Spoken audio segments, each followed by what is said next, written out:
बिस्मिल्लाहिर्रहमानिर्रहीम। अस्सलाम वालेकुम नाजरीन। दुनिया के अंदर हम कई जंगें देख चुके हैं और कई मिलिट्री ऑपरेशन देख चुके हैं, लेकिन जंगी ड्रामा हमें कभी कभी देखने को मिलता है और इस वक्त जो हम देख रहे हैं उसे जंग नहीं जंगी ड्रामा कहा जाता है। जरूरी नहीं होता कि कीड़ा सिर्फ अमरूद में हो, कीड़ा अक्सर लोगों के अंदर भी मौजूद होता है जो उनको टिक कर बैठने नहीं देता। पाकिस्तान के अंदर जो हालात है और सियासी क़यादत के ऊपर जो पाकिस्तानियों का एतमाद है वो आप तमाम लोग अच्छी तरह जानते हैं। भारत ने ये सोचा कि चलो हम इसका फायदा उठाते हैं और कश्मीर को फतह करने की कोशिश करते हैं, लेकिन भारत शायद ये भूल गया कि पाकिस्तानियों को अपने वतन से बहुत प्यार है। फौज लड़े या ना लड़े, सियासी लोटे लड़े या ना लड़े, अवाम हर वक्त लड़ने के लिए तैयार है। रात एक बंदर ने ड्रामा करते हुए गुलाठी लगाने की कोशिश की, लेकिन जब उसने गुलाठी लगाई तो वो मुंह के बल गिरा और अपने दांत तोड़वा बैठा। लेकिन हमेशा की तरह बंदर के मालिक ने तालियां बजाईं और ये कहा कि जो तमाशा ये कर सकता है वो कोई भी और नहीं कर सकता।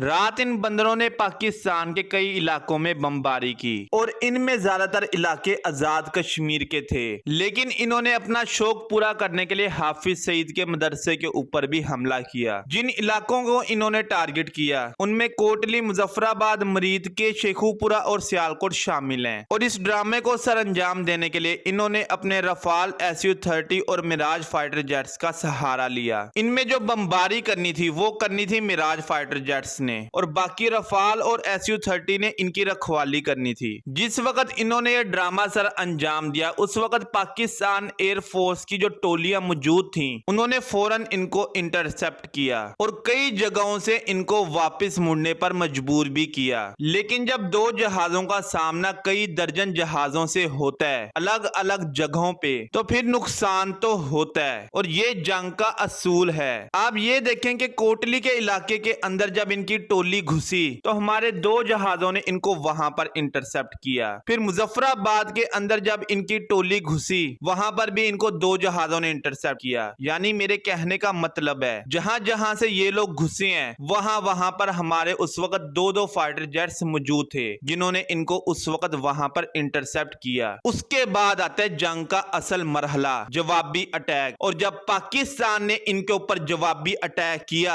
तो पागल कुत्ता जो करता है वो ही इन्होंने किया। कोई जाकर पड़ा बठिंडे के अंदर और कोई घुसा भांडे के अंदर। भांडा बर्तन को कहा जाता है। बठिंडा के अंदर से हमारे पास जो विजुअल सामने आ रहे हैं उसके अंदर रफाल का मलबा साफ देखा जा सकता है जिनको इनकी JCBयां उठा रही हैं। उसके बाद एक वीडियो हमारे सामने आती है जिसके अंदर SU-30 मुंह के बल गिरा हुआ है। फिर एक लंबी वीडियो हमारे सामने आती है जिसके अंदर कश्मीरी और पंजाबी जुबान बोली जा रही है और ये लोग उस वीडियो को लेकर ये दावा कर रहे हैं कि GF-17 थंडर को हमारे आकाश एयर डिफेंस सिस्टम ने मार गिराया। भाई अगर आकाश ने मार गिराया तो S-400 क्या इस वक्त अंडों के ऊपर बैठा हुआ है? उसको लेकर आपके लंबे चौड़े दावे थे वो इस वक्त क्या कर रहा है? फिर हमेशा की तरह इनका जो शौक है हमने F-16 को मार गिराया वही दावा इन्होंने फिर किया। मुझे दिखाएं कि F-16 का मलबा कहां पर है, मुझे दिखाएं कि GF-17 थंडर का मलबा कहां पर है। आपका मीडिया तो शोर मचा रहा है। आपके आर्मी ऑफिसर्स ने सामने आकर अभी तक कोई स्टेटमेंट दी? हमने आपका ब्रिगेड हेडक्वार्टर उड़ा दिया, हमने आगे कई और इलाके उड़ा दिए, लेकिन पिछली बार की तरह इस बार अभी तक आपका कोई भी आर्मी ऑफिसर सामने नहीं आया। देखिए मैं क्लियर बात आप लोगों के सामने रख रहा हूं, इस वक्त कोई भी ऑथेंटिक इंफॉर्मेशन किसी के पास भी मौजूद नहीं है। भारत ने हमेशा जो ड्रामा करने की कोशिश की है वो की है रात के वक्त। अभी दिन हुआ है, अभी टाइम गुजरेगा,